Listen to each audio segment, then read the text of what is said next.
Okay, welcome everybody to the Saturday Morning Mastermind. I'm your host, Samantha Studebaker-Carl. I'm here with my good friends Dan and Catherine and Karen.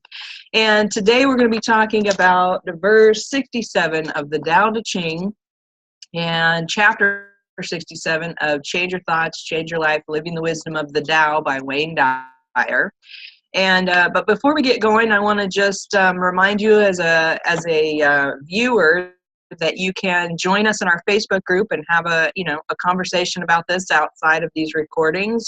You can there'll be a link below this video. You can also join us live. We get together at 10 a.m. Eastern, 7 a.m. Pacific, and you can go to zoom.saturdaymorningmastermind.com if you want to participate with us. And what else was I going to say? I don't know. Anyway, we'll move forward. Oh, everybody go ahead and introduce yourselves. And I don't know, we've had a little interesting incident this morning, but we won't go into that at the moment. Maybe we'll get into it later in the discussion. It's probably going to be part of this discussion regardless. It's going to come up, I guarantee you. This is Catherine Clement out in Boulder, Colorado. And we've had some excitement this morning, and we have now locked our meeting. And so if you want to join us and you are a reasonable person, you will private message one of us and we will see that you get into the meeting. But there will obviously be some people that are not allowed in the meeting. So this should be a hilarious day. You're going to get a lot of laughter today, I guarantee you. Dan Sissick in Las Vegas, Nevada. Catherine didn't mention that she's got like 12 to 24 inches of snow falling there, so she might be snowbound here, and we might have to send out a search party. But I'm in Las Vegas. We just got kind of at the tail end of that cold front that's going through to where she's at, so I'm happy because we'll be getting back into my kind of weather, hot, and the hotter it is, the happier I am. So with that, glad you're here and hope you learn a lot from what we're going to talk about today. Hi, and I'm Karen Loha from the Valley of the Sun in Arizona. And we're enjoying 3 days of weather in the 80s, which is a grand and great and wonderful blessing. And we probably won't see that for another 6 months. So I'm going to enjoy it.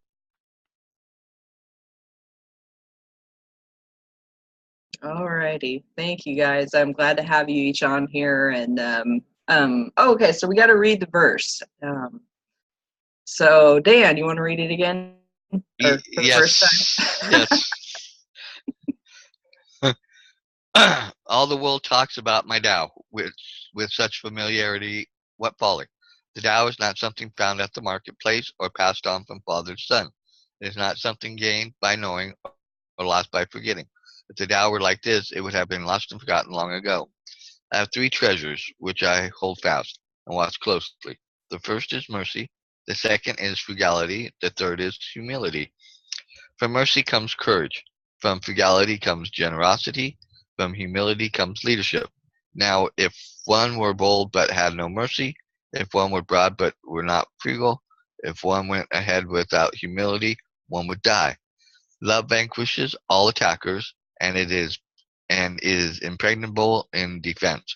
When heaven wants to protect someone, does it send an army? No, it protects them with love. Such a great verse. And I think it has even more meaning now. But so one of the first things that popped up for me on this verse when I first read it was how human and we'll just start with human. How human it made Lao Tzu seem to me, because when we read these books that, have all this ancient wisdom in it, we sometimes forget that the person who's writing them is a human and has human emotions and has things that they deal with in their life. And I kind of felt like that first part of this verse is kind of Lao Tzu expressing his frustration with people in the world, and with probably other people he's trying to teach these lessons to, and they're just not listening. That's kind of my thought on what he was kind of saying there. And he was getting a little frustrated and saying, "Oh, what folly!" And and so I thought that was really interesting. But we all have for things that we maybe try and teach someone else, maybe our children, maybe we're trying to just get a message across to our spouse or a coworker or something, and they just are not listening. And it's kind of what I feel like Lao Tzu was kind of doing here at the beginning of this verse. And then he was going, "Look, this is what I'm teaching," and then just kind of lists out those things that he kind of holds to. But what about you guys? What were your first thoughts when you read it? For me, I'm looking at the first paragraph of where he says, "All the world talks about my Tao with such familiarity. What folly!" I mean, almost like how when we are dealing with other people and other aspects of life, or what people are involved in, and how we kind of look from the outside, and we look and kind of make judgments or assumptions or something like that, but we don't really take the time to learn or understand or listen to what is they're doing and what they're saying, so we have a better understanding where they're coming from, so we make judgments or assessments. And I think sometimes that's to where he comes in with what folly. How can you make how can you talk about it, or try and understand it if you don't understand it? And then getting into the next part, where the Tao is not something found at the marketplace or passed on from father to son. It's not something that's just like a parent teaches their child to do these, or how to grow up and handle things in life. I think it's more akin to being part of the universal stuff made up in the universe and what we go through, and it's more of one of those like universal truths. And I think that's why it hasn't been lost. I think that's why it's still around, just like a lot of things out there, especially like things I believe in, from what I've learned and what I've been taught, and for myself in regards to my faith and beliefs and stuff like that. I've found a lot of them to be part of the universal truth. So I think that's what kind of really stuck out to me.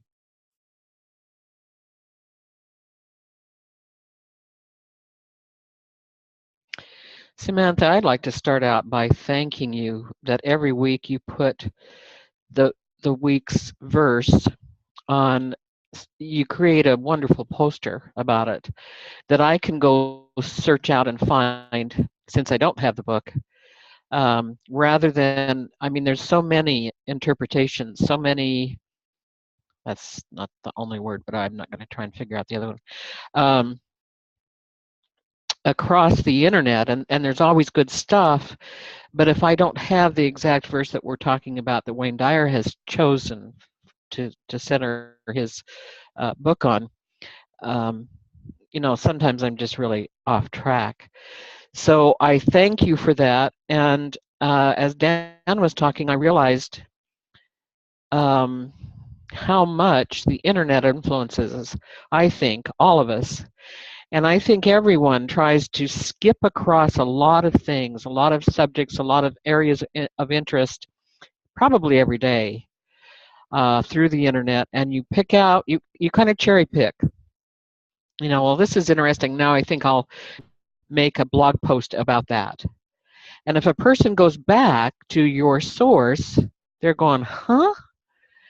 Where'd she get that idea from this? And I especially noticed over this week, there's something that I'm really trying to check out, because it seems like it's something that is exactly what I've been looking for. And I don't know where I was the first time I looked at this video. I looked at the video and I thought, now I've seen that picture before. Yeah, and I've seen that one, and it was followed by this one. And yeah, I remember him saying that. But for the most part, I had not taken the meat of that video at all. I had not been able to grasp it. I don't know if it was too late, if it's after, it used to be after 10 o'clock at night, but now I think it's kind of skipped up to about 5 o'clock. If it's after about 5 o'clock that day, it's like, I don't know if I'm there or not. And then, there's other times Maybe I haven't had anything to eat, or who knows, but I'm just not with it, and I haven't gotten it, and it frustrates me to be caught up with someone with their blog post title or their ad title or maybe their picture, and they're saying, I'm talking about the picture having to do with their subject matter, and they're saying, this is all about such and so, and I go there and they don't even mention it. It's so frustrating. I seriously want to do a right swing, a right jab. Not that I have any idea how to do that, but it really annoys me. So I think I understand why Lao Tzu was kind of off on a jag here. With people who, he said if the Tao were like this, it would have been lost and forgotten long ago, and I am sure that's true. I mean, here we are taking a verse at a time.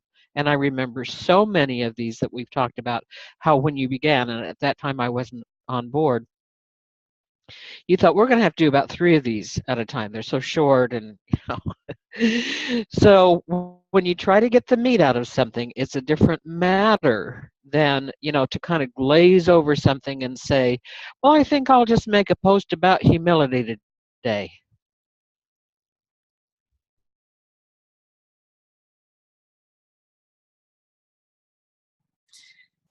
Yeah, I'm also grateful, Samantha, for those memes, and I use them to put out across Twitter and Google and different places and try to get some more audience for us. But yeah, I love that part about this verse, because about him seeming human, because up until now, we've had a lot of verses where it just seems like, gosh, is this dude even real? Or, was he just up in this cave and like nobody around him? Or how can he, how can he pull all this off? And I think, I see that a lot, because I don't really follow anybody, but I have some spiritual teachers that I watch, and if I see a new one pop up, I might listen to them and see what they have to say. And it's the age of enlightenment, you guys. Everybody's enlightened these days, or at least they think they are. And that's kind of what I thought of at the beginning of this verse. I live in a town that is, I don't know if you guys have ever watched, I forget what his name, but he's like this redheaded kid, and he does these ultra spiritual or ultra this or ultra that. And I think his page is ultra spiritual on YouTube or something. And most of it is comedy, what he's doing, but at the same time, he's bringing out some really good points. So it's sort of one of those, it's funny, but it's kind of true at the same time, and anyway, I think he actually lives here in Boulder, believe it or not. But this town, it's like this spiritual mecca place, and everybody around here thinks they're a guru, and like it's sort of annoying, because when you have a party, oh my God, hold on. When you have a party, I'm gonna turn the volume down.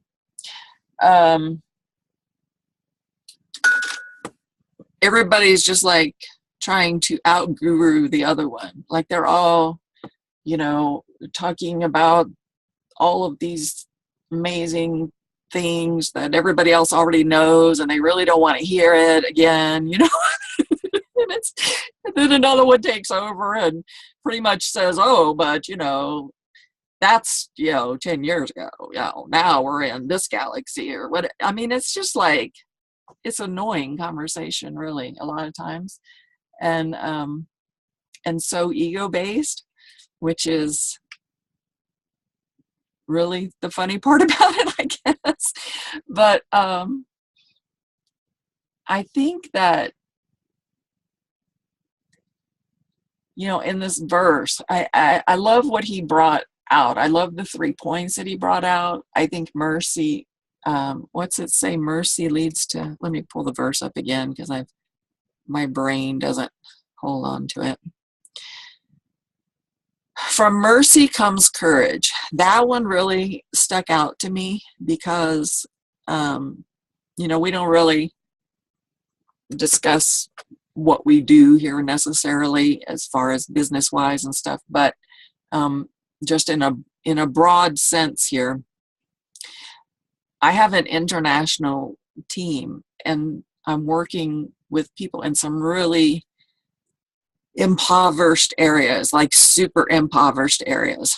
And a lot of leaders that are doing what I'm doing, like they won't even talk to somebody if they can't come in at a $6,000 level, or you know what I mean? Like, you're not worth my time unless you can come in with this package or whatever.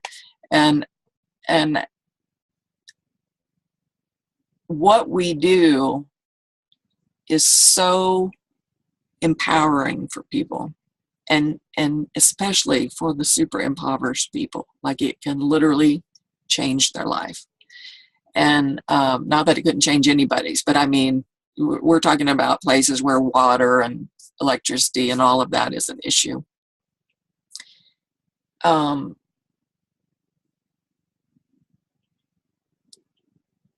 There's a lot of extra work that goes into that. Like, I have to do WhatsApp presentations and Facebook chat presentations because they don't have enough data to watch videos or jump on a Zoom like this, which is where we do a lot of our trainings.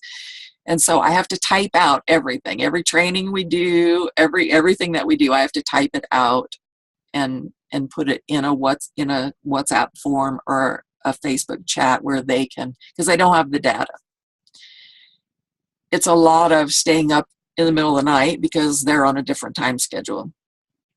But because and I'm not like trying to lift myself up with ego, I'm just saying I do those things because I have mercy for them. Like, I have such empathy.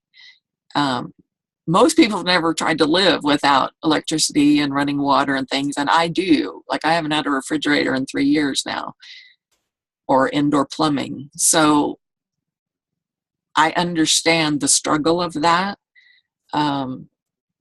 And they have it much worse than I do. I mean, I could just move, right? And have every luxury that I wanted. I'm here where I am for a reason. But I think that mercy gives you courage, because at first I was afraid to really reach out like that. And I don't know about other cultures, and there's huge differences in cultures. Believe me, I'm learning a lot now. And it takes courage sometimes to step out into that wild frontier, of meeting people online. And, there's of course tons of horror stories about different things happening online. So that kind of takes courage too. But I think because of the internet, I'm not somebody that can just see the pictures of the starving little kids and go, oh well. I mean, I can't do that. Like, my heart goes, holy shit, how can I get those kids some food, and then actually going through the steps to do it.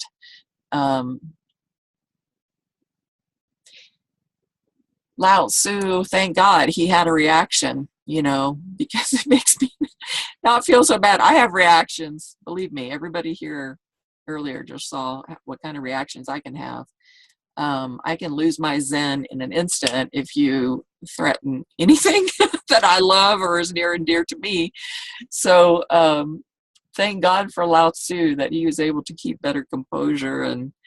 But this verse, at least, and I've watched some of these other spiritual quote gurus kind of lose their shit too. They've got people asking them questions, and they give them the guru answer, and then they keep asking the same question, and then eventually they get riled up too. So thank goodness we're all human.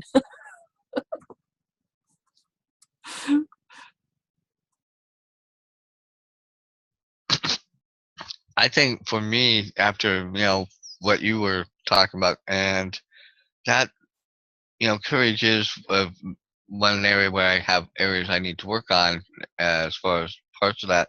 But for me, the thing that stuck out was from frugality comes generosity. It was kind of hard for me to put that together in a sense.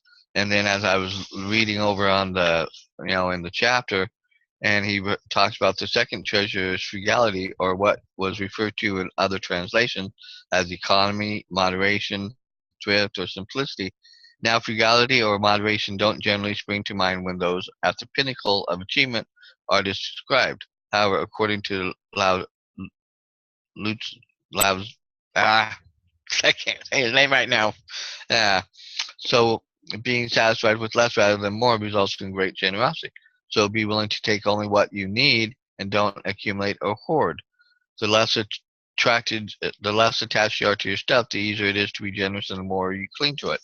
And that kind of sticks out to me and kind of is hit me because of where I'm at financially and hanging on and stuff like that. I'm kind of being right like this right now with a lot of things, mainly my finances, when, you know, maybe if I were to open up a little bit more and just, let loose of that, and that may be part of what I'm supposed to see in today too, as part of, where I'm at and part of, understanding the flow of things that, I am a little too attached to some things and I need to detach from some of those things and let them go and flow to where they ultimately need to go. So that way I can open up and receive what I'm supposed to gain and gain for further knowledge and further growth for me. So that's what I'm learning out of this chapter. And it comes at a very poignant time in my life where it seems to be fitting and makes me realize that, okay, he's just as human as us, that he, you know, was getting just as frustrated with the students or those he was talking to or those he was trying to help build, grow, help them get to their next, whatever they're supposed to, just like we're all involved in stuff that we're trying to do the same thing, help others and help them grow and get to their best version of themselves. So with that, I think that's the key point that I'm really getting out of this today.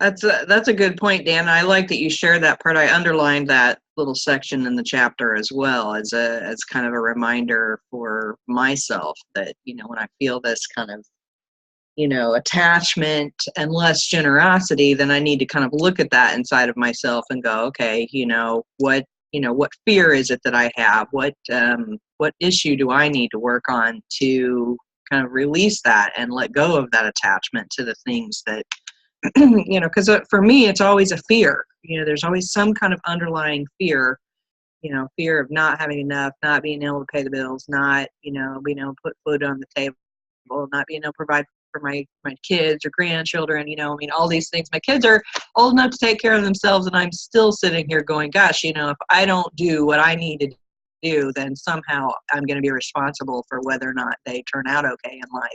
I don't know. And so, yeah, that was a reminder for me as well. And then the next part in there was talking about the third treasure. And the third treasure necessary for a successful life is humility, which other translations refer to as not presuming to be above nature, daring not to be ahead of others, and not always trying to be number one. And so that kind of reminds me of what Catherine was saying about, all these folks trying to out-guru each other. And, it's just so funny because, I think that, we see that in a lot of different areas, whether it's trying to out-guru somebody, whether it's trying to outdo them in a job, whether it's trying to outperform them in life or, whatever it is, we always have this,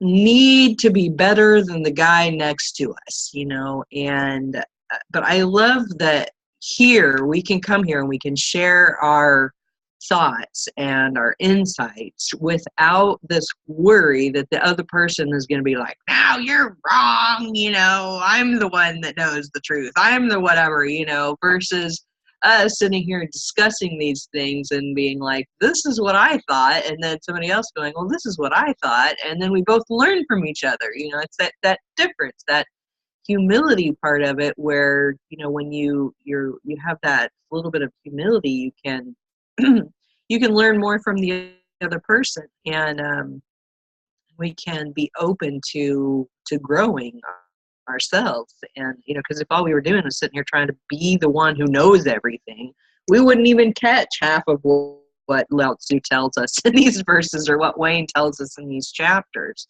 And so yeah, this has been a good one. This is a good verse, and I've lost my train of thought. So Karen. Yes.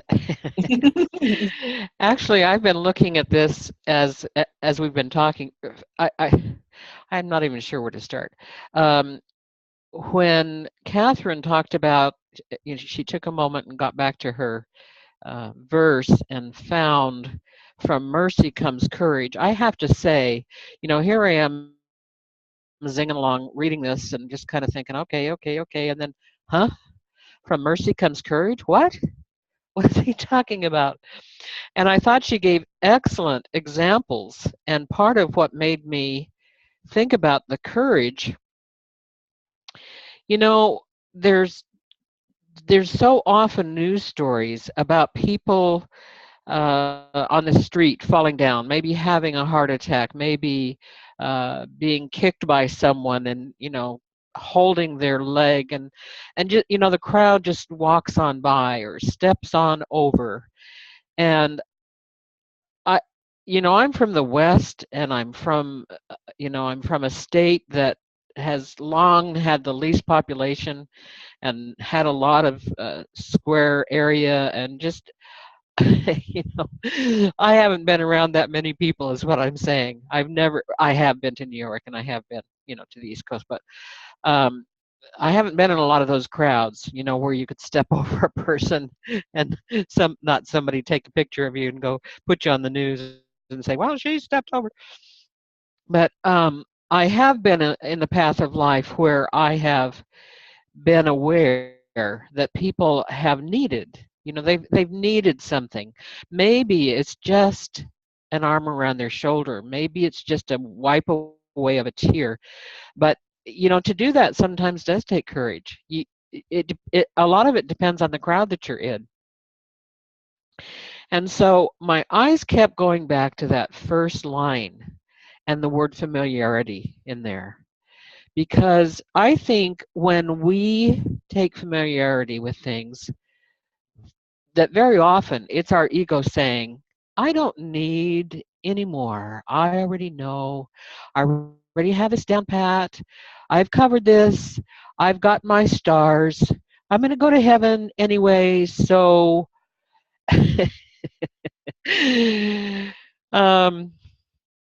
speaking of heaven, no. I just have some things that I hope we have time to mention, but we'll see.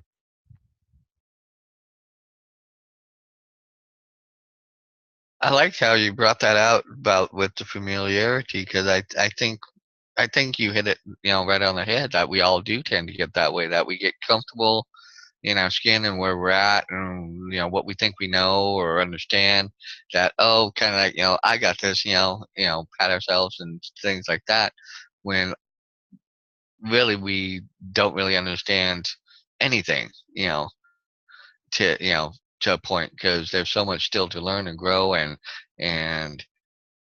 change about ourselves as we learn these things.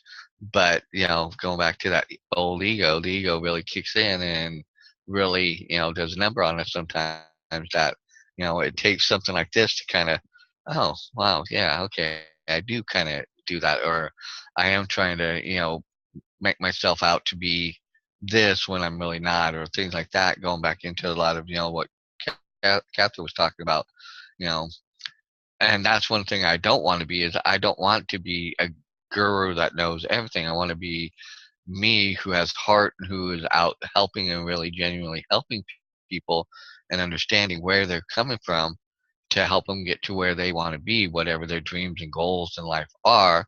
And if I'm part of that conduit to get them there, that's what my ultimate goal is, because I just know I'm going to gain from that because of the experiences and the things I learn and the things that will add to my life. And sometimes I lose sight of that and need to be reminded. And it takes, opening my mind and opening myself to, thoughts and things that other people have, or other books or things like that that I might not have thought of before. And it's helped me grow. And if anything, it's added to my beliefs and what I believe in and who I am, rather than taken away from it. So I think, this familiarity thing really gets to be a big, we try to wear it like a big old banner or cross or something, when really in actuality we really need to knock it off and go back and stay in the humble and keep it that way, so that way we can keep moving forward and, use that to, you know, be the leader that we are searching for out of other people.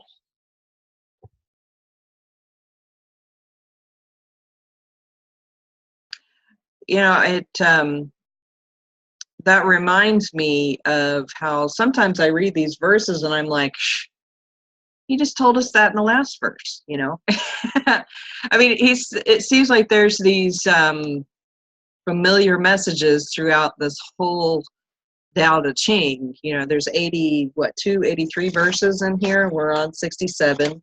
And, and sometimes I feel like, gosh, he just told us that. But then when I read the chapter and I kind of think about it and then we talk about it, I realize how much I didn't know and how I can look at this from a completely different point of view and get some completely new lesson or insight or just knowledge out of it that I would otherwise not have gotten if I just kept saying, oh, I know this. I understand. I get the point, Like we put up this wall when we say, oh, I know the answer to everything, or I think I know, or,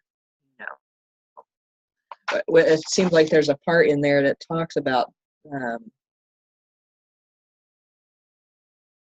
okay, here's a part that says, humility. This is from the chapter where Wayne is talking. He says, humility is akin to surrendering to a force greater than your ego, giving credit to that source and being grateful for any wisdom and influence that given to you by that power. Be humble, stay low, and be generous, grateful leader. And then it says, and then it talks about harmony. But so I think that's kind of the key, is that, in order to be a really good leader, you have to be open to receiving before you can be giving, before you can lead anyone. So, yeah. So we're getting close to the top of the hour. And at the beginning of this, we said that we were going to share what happened. Sort of. Does anybody want to bring that out and start talk about that? Let's see how that relates to this verse in Lao Tzu.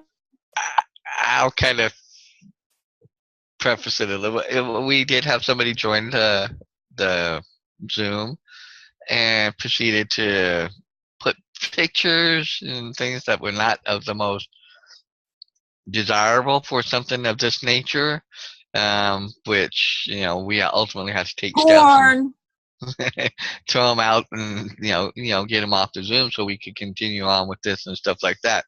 I was trying to do it the clean way, but Catherine just threw it out there. So anyway, but it really, but that's part of, it kind of, that's part of what life is about. You get kind of shook up. You get things that kind of happen. And it as I said, okay, so this is the type of day I'm going to be expecting. Just kind of be ready for anything and everything to just kind of, throw itself at me. But it was, good to,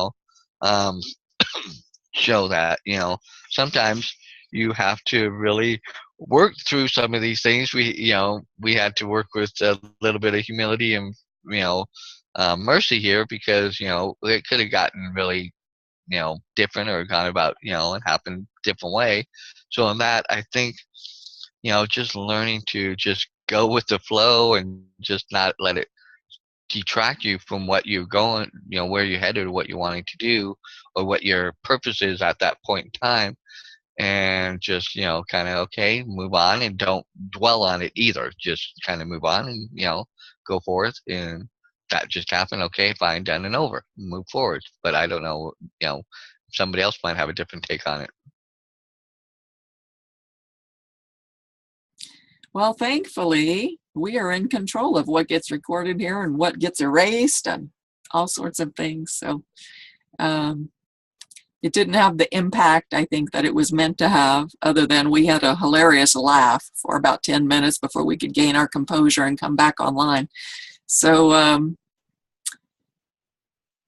I wish I'm going this week. I'm going to read the verse ahead of time, and I want to pull up another interpretation. Like you said, Karen, there's so many interpretations, and I would like to compare some different interpretations of the verses, because like you said, just like when we're sharing here, everybody sees something different. So I'm sure every one of those verses, we would probably learn something different, each one of those interpretations. But humility is, if you don't have humility, what happens is God kicks you in the ass.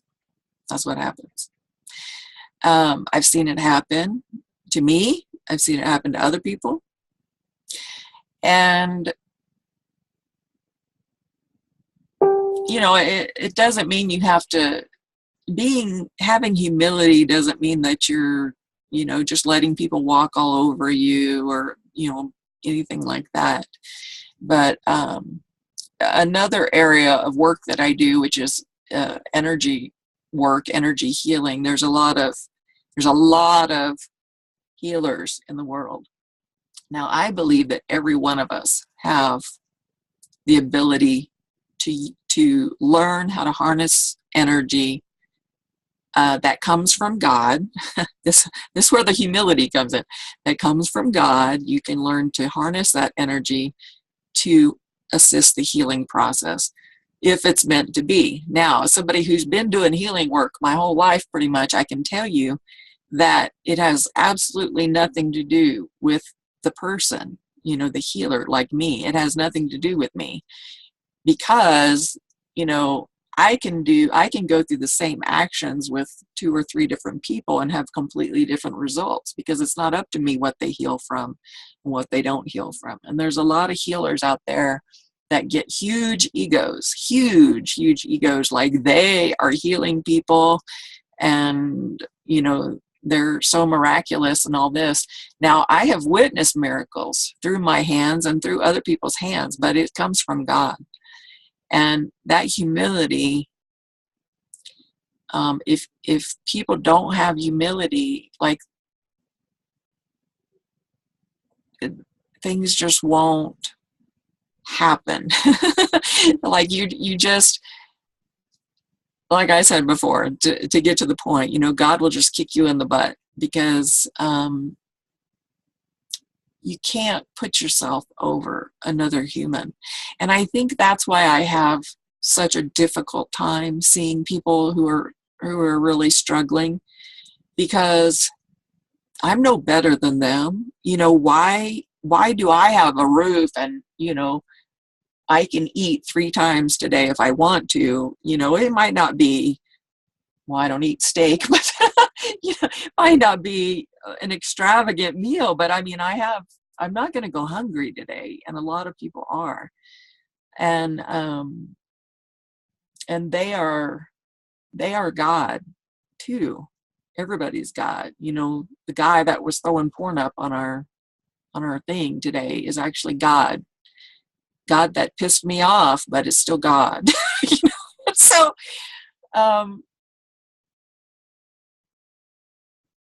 yeah, just don't, we all kind of go through, I do it. I mean, we all kind of go through our cycles, and sometimes we get a little bit too full of ourselves, and then we have to pull ourselves, remind ourselves, humble beginnings or whatever. I think that people who are homeless, going through some of the hardest struggles, are the greatest masters, because I think we choose these assignments before we come here.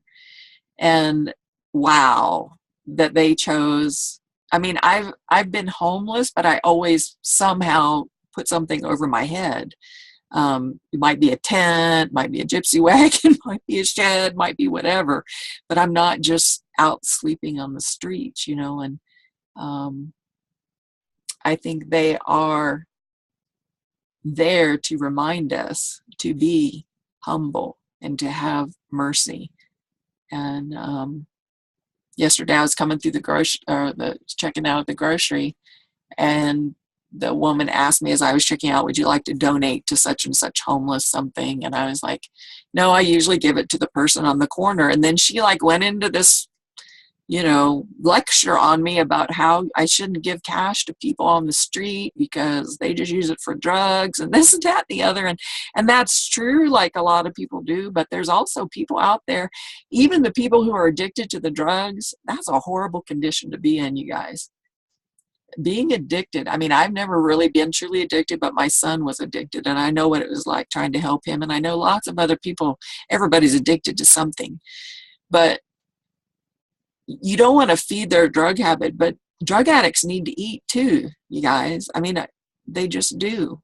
They need more compassion than probably anybody else because they are not in control of themselves anymore. They are ruled by this probably pharmaceutical, this thing that we made up and gave to them that is highly addictive. So anyway, I have lots of mercy for a lot of people. And I think when, frugality leads to generosity, I think it does. I think the poorest, I know because I work with them, the poorest people on this earth are the most generous, you guys. There's just no doubt about it because they know what the struggle's like and they know how important it is to survive one day to the next. So I love you guys. Thank you so much. It was a blast this morning.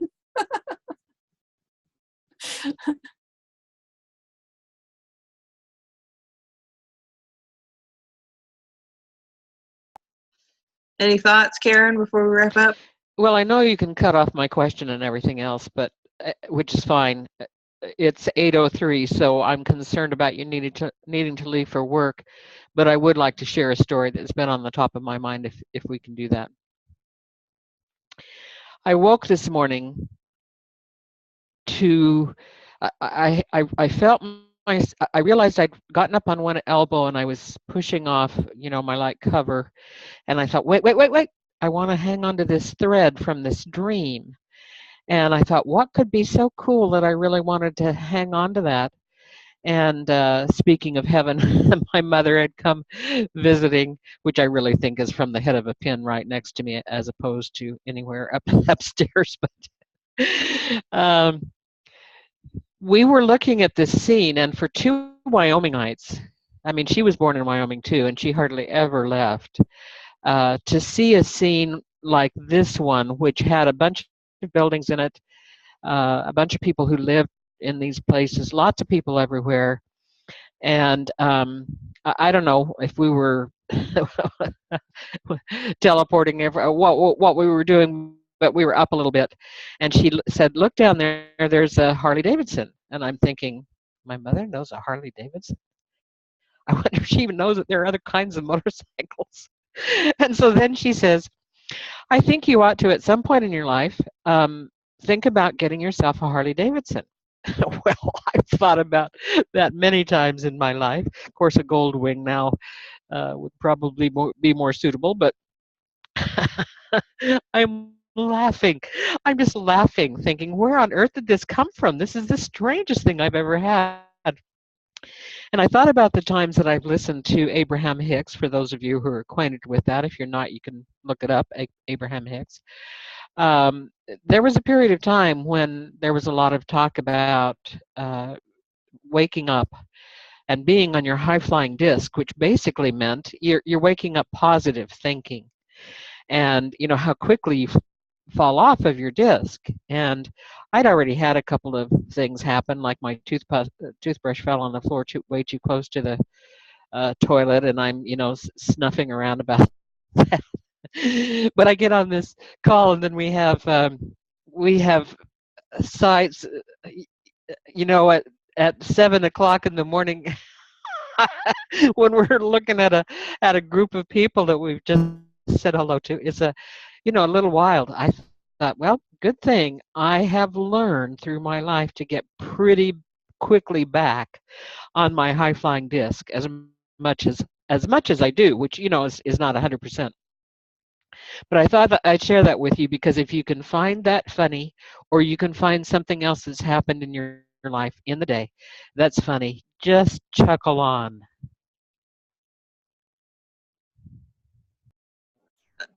Yeah, amen to that, Karen. I'll tell you what, when that very graphic, pornographic picture popped up on there, yep, laughter was kind of the first thing that popped into my head. Yeah, because what else can there be, I mean, it's funny, we share the link out there. It's pretty public. Anybody can jump on pretty much at any point. Well, not today because it's blocked, but in general, we come on with a completely open heart, an open meeting room for anybody to jump on here. And, and so there's that possibility that some random person could just jump on here and, you know, go off on us for whatever reason. Something's upsetting them and they want to, complain or get upset or whatever, or post random pornographic pictures or who knows what, and like, Catherine was saying, I mean, that person is God, just like we are. I mean, we're all a part of the same thing. And sometimes those random things that happen are great reminders that we don't live in a little bubble of everything is perfect and wonderful, like sometimes I feel like I am in. There's all this other stuff out there in the world that people are experiencing, and we've got to just realize that, and that I don't know, it's okay. It's okay, because that's part of life. Everybody has to experience something, and if there was no variety in life, it'd be really freaking boring. So, it's all good. It's all good. Now, we don't want to post that part of that video on here because, of course, that's not what we're about. But at the same time, I'm like, well, shit happens.